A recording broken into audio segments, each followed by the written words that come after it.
Hello, it is I, Dragon Souped, also known as Saltosaur in-game. In today's video, I'll be talking about Minecraft's latest two snapshots for the 1.16 Nether update, 20W18A and 20W19A. Now, let's get right into the video.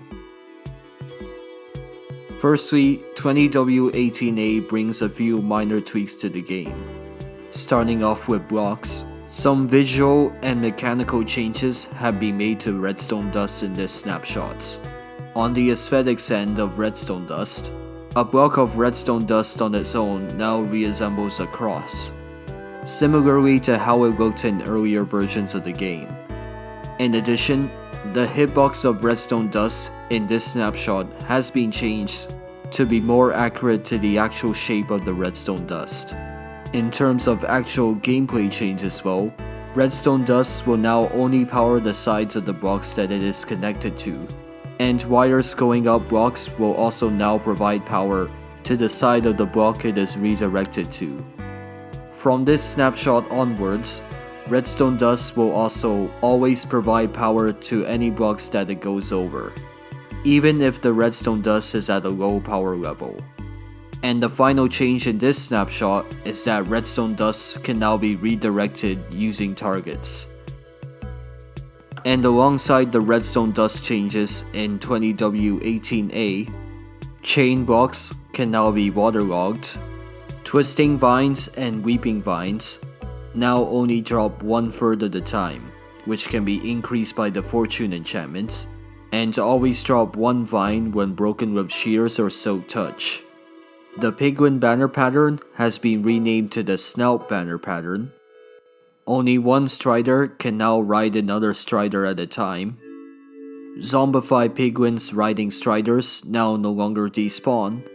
Ruined portal chests now contain less golden apples. And many bug fixes have been made in this snapshots. And now onto the larger of the two snapshots, 20W19A. This snapshot primarily brings changes to blocks, as well as mob spawning. Blackstone now uses the same top and bottom texture, and both this block and gravel now generate all across the Nether, and can be found in small patches across all Nether biomes. Soul Sand can now be found around Lava Lake level in the Soul Sand Valley.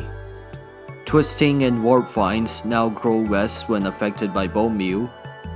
Crimson and warp doors now feature hinges on their item and block textures.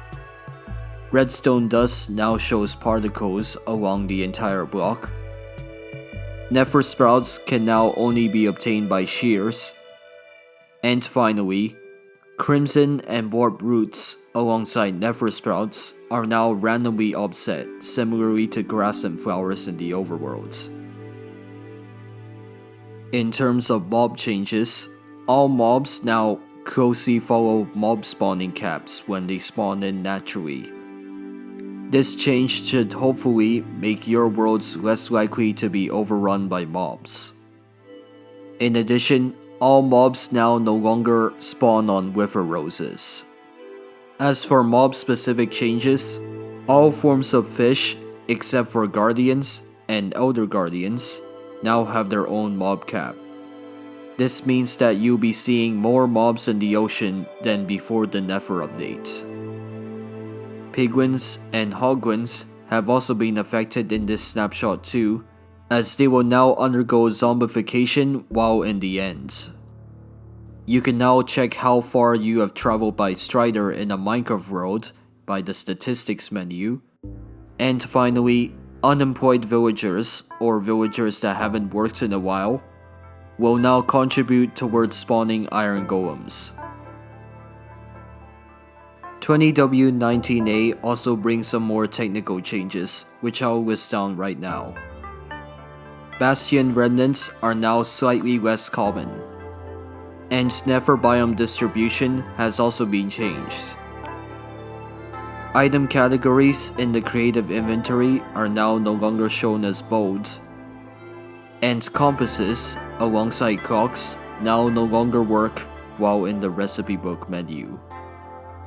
Finally, various bug fixes have been made in this snapshot, with more to come in future snapshots. Well, that's all I have for this video.